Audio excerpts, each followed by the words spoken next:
this ought to be short and sweet. You're going to have a couple of different concepts I'm going to put in this video. Hopefully I don't overlap it too much. Follow along. Pause the video where necessary. I'll try to make sure I give a little space in between so that you can pause it without missing something. Alright, so the first thing we're going to look at is this up here. This table that I have selected, created, and I formatted this table using dark and this right here. All this is a real simple mortgage calculator. Don't know what you would use it for because your bank will probably do a better job of this than you will, but it's kind of just going to show you some basic financial type using the Pmt function. So $120,000 is what we're planning on borrowing. Let's say we get a high interest rate of 5%. I'm just kind of rounding figures here. Number of years to pay back right here. So we're going to say 20 years, and I'll show you how you can change that. And the number of months to pay back. So all that this is going to do is going to take this cell right here and multiply it times 12. And that's the formula for it right there. It's fairly simple. And so in order to get this calculation down here, we'll use what's called a Pmt function. Now in order to get that function, I'll show you a couple different ways. You can either push equals and then Pmt, and then it'll automatically say, hey, you can use this function here. And from this you can hit the tab key and it starts putting in information. Okay, so the other way you can do this is you can go to formulas, come to financial, scroll down till you get to the Pmt, and then it'll automatically start saying, hey, well, what do you want to do here? So the rate, the rate is going to be percent rate, and we want to use this interest rate, or divide that. Is the interest rate period for a loan use 6 divided by 4? Okay, so we want to divide by 12. I'm sorry, that's where I keep messing up. Total number of payments for the loan. So we're going to go over here and go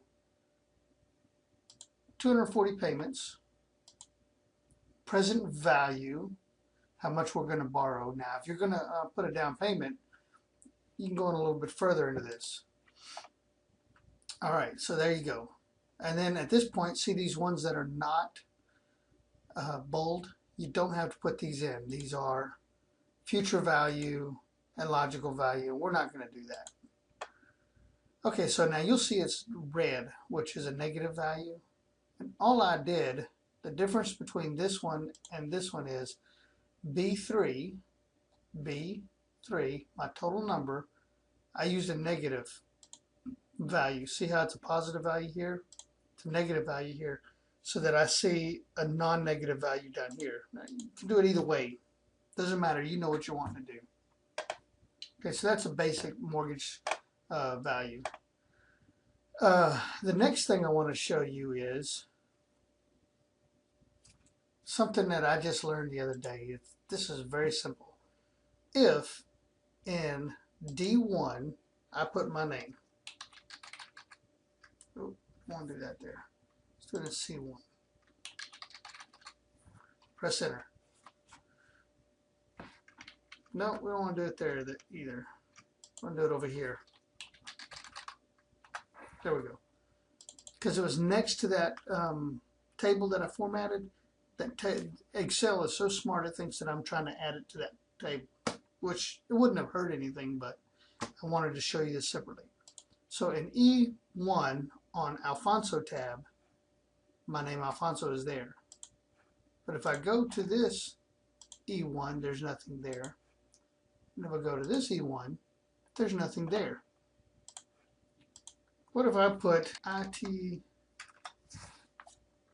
What if I wanted to put IT department on every single one of these in this same cell? So click on the cell, come down here, click that, hold my control key down, Matthew, yeah. Now I'm going to start typing IT department. So in E1, it says IT department on Alfonso. And it says it for Matthew, E1. And Guy. Pretty neat, huh? Okay. And I think the last thing we'll do here is a pivot table. All right, so my pivot table is called tickets. And it's broken down by person for each month. And actually, before we get into the actual pivot table, I'm going to show you how I put all these in. I was creating this table and decided that I wanted random numbers throughout the whole thing. So I used this formula right here. Oops. And then I grabbed this corner here and I drug it all the way down and drug it all the way across. And it went ahead and calculated, you put rand between, and then you give it the low number and the high number, and it automatically puts a random number in that range. And when I stretched it out down here, it automatically did it for every single one of these cells. So that's how I got my numbers. These are not actual values. I did the same thing here with money. See? But I just formulated the cells to be money. Pretty cool. So here's my table. This table is tickets, January through December, how many tickets Matthew did each month, how many I did, how many Guy did, how many Larry did. So now I'm going to come over here and go create pivot chart. You do pivot table, pivot chart. If you do a pivot chart, it automatically creates a pivot table, but it also gives you a chart. So I got to make sure that it selects, you see this dotted line right around the edge here? It has selected the whole chart. Now I'm going to hit cancel. Now if I don't name it tickets and I try to do it, see how it selects all the way over here? It doesn't like it because it doesn't see anything here. Put the word tickets back in, select over here again. It automatically selected all the way over here. Now I can put it in an existing worksheet down here, or I can put it on a whole new tab. So let's put it in a new worksheet. All right, so now there's a sheet 3 down here. And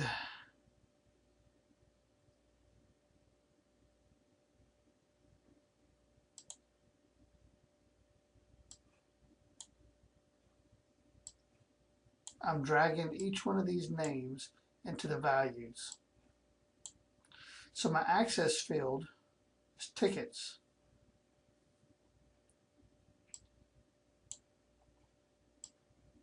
Oops.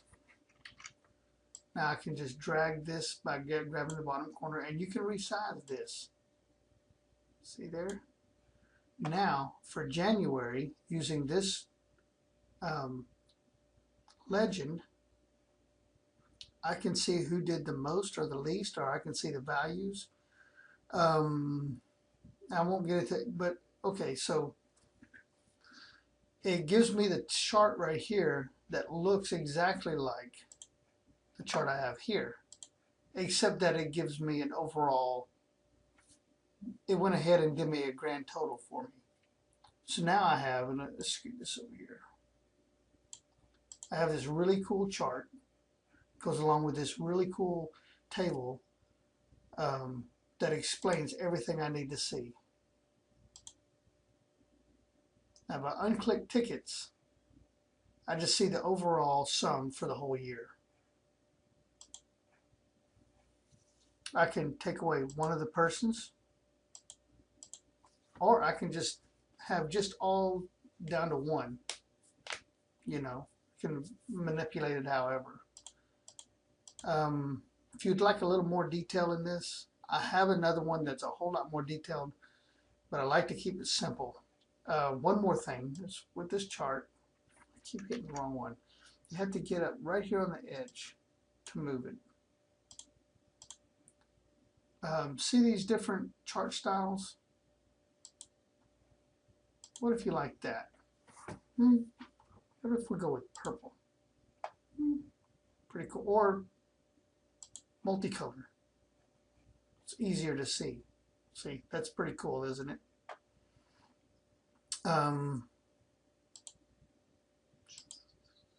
What else do I want?